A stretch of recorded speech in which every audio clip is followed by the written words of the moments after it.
रूस और यूक्रेन का युद्ध अभी भी चल रहा है और रूस को किसी भी तरीके से काबू में करने के लिए, रूस का एग्रेशन रोकने के लिए अमेरिका हर ओर से कोशिश जारी रखे हुए है। भारत पर लगातार दबाव बनाया जा रहा है कि रशिया से हर प्रकार के व्यापारिक संबंध तोड़ दिए जाएं। लेकिन चाइना के ग्लोबल टाइम्स में एक बड़ा ही रोचक खबर आई है कि अमेरिका ने पिछले कुछ समय से और कहें हफ्तों में हफ्ते दर हफ्ते जो उसका ऑयल का व्यापार है उसमें 43% वृद्धि कर दी है। और इस खबर के आने के बाद पूरी दुनिया में बड़ा ही आश्चर्य का माहौल है कि एक तरफ तो अमेरिका पूरी दुनिया को ये कह रहा है कि रशिया से व्यापारिक संबंध तोड़ दो और व्यापार करना कम कर दो, रशिया के साथ डॉलर और अपने रुपयों का, पैसों का लेन देन कम कर दो। दूसरी तरफ आप खुद ही ऑयल का जो व्यापार है उसे बढ़ाते जा रहे हो।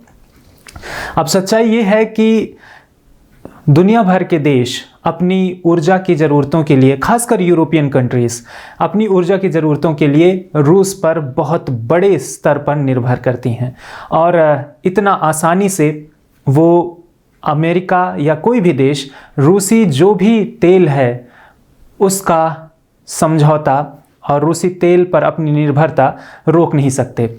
हम जानते हैं कि अगर एकाएक ही रूस का तेल यूरोप में जाना बंद हो जाए तो यूरोप पूरे तरीके से बंद हो जाएगा। अभी हालात ये हैं। तो ऐसे हालात में अमेरिका पूरी दुनिया को ये बताता है कि कुछ देश हैं जो कि रूस को अभी भी पैसा दे रहे हैं और परोक्ष रूप से यूक्रेन पर हमले को फंड कर रहे हैं।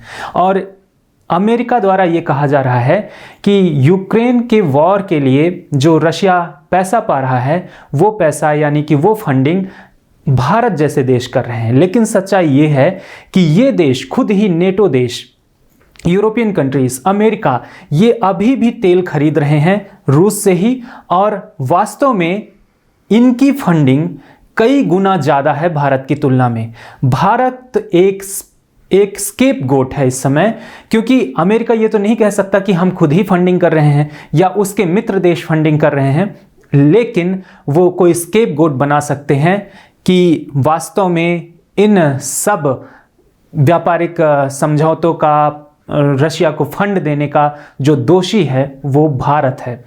तो इस समय भारत एक स्केप गोट की तरह बन गया है पूरी दुनिया के सामने, क्योंकि भारत की सॉफ्ट पावर यानी कि मीडिया पावर इतनी पावरफुल नहीं है कि वो पूरी दुनिया के सामने ये बात रख सके कि वास्तव में सच्चाई ये है कि भारत बहुत कम व्यापार कर रहा है रूस के साथ इस समय, जिसकी तुलना में यूरोपियन कंट्रीज और अमेरिका का व्यापार कई गुना ज़्यादा है इस समय रशिया के साथ। तो वास्तव में फंडिंग अगर यूक्रेन वॉर को कोई कर रहा है और रशिया को पैसे दे रहा है तो वो भारत नहीं है, खुद अमेरिका है और नेटो देश हैं जो कि पूरी दुनिया के सामने हीरो बनकर घूम रहे हैं कि वास्तव में वो यूक्रेन वॉर को रोकने की कोशिश कर रहे हैं। आपको ये भी बता दें कि वो ये कहेंगे कि ये जो ऑयल का पैसा है जो ऑयल इस समय आ रहा है वो पुराना जो पैसा दिया गया था उसका है। लेकिन सच्चाई ये है कि अमेरिका ने जो फर्टिलाइज़र है, जो रशिया से फर्टिलाइज़र आता है बहुत बड़ी मात्रा में, वो खरीदने के लिए अभी भी चैनल्स यानी कि पैसों का लेन देन के चैनल्स उन्होंने अभी भी बनाए हुए हैं। तो यानी कि रूस के साथ व्यापार का चैनल अभी भी चालू है।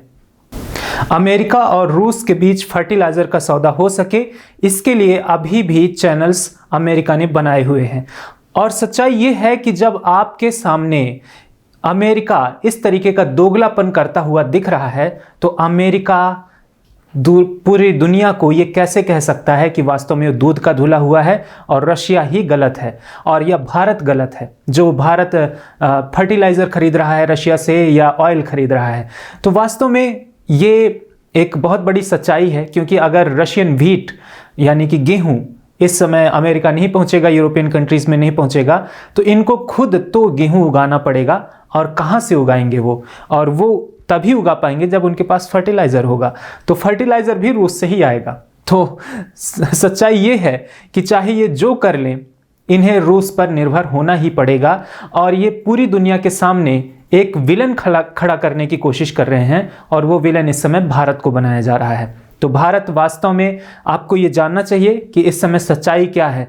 पूरी दुनिया के सामने और खासकर यूरोपियन कंट्रीज और अमेरिका मिलकर भारत की एक बुरी छवि पेश कर रहे हैं कि भारत रशिया का साथ दे रहा है।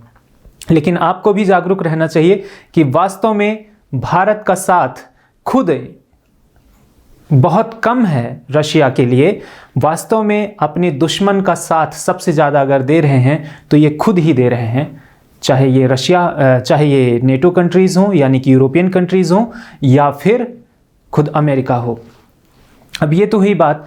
वास्तव में भारत यूपीआई और मीर जो रशिया का एक पेमेंट सिस्टम है, इसको मिलाकर बात हो रही थी कि शायद एक ऐसा पेमेंट सिस्टम बनाया जाएगा जिसके ज़रिए स्विफ्ट का एक विकल्प तैयार किया जा सके। लेकिन इस पर क्या बातचीत होगी ये तो समय ही बताएगा। लेकिन भारत इस मामले में अभी पीछे है। अमेरिका ने इसकी तैयारी पहले ही कर ली है। फर्टिलाइज़र सौदे के लिए उनके पास विकल्प तैयार है ताकि सौदे हो सकें, पैसे का लेन देन हो सके। तो इस समय पूरी दुनिया के सामने अमेरिका की दोस्ती क्या होती है ये पता चल रहा है और किस तरीके से अमेरिका दूसरे देशों को बुली करता है ये भी पता चल रहा है। तो अपने देश की छवि के लिए सावधान रहें और ये जान कर रखें कि वास्तव में आज आपके साथ क्या हो रहा है। आगे की खबरों के लिए बने रहें न्यूज़ लाइव नाउ के साथ। लाइव खबर, लाइव असर।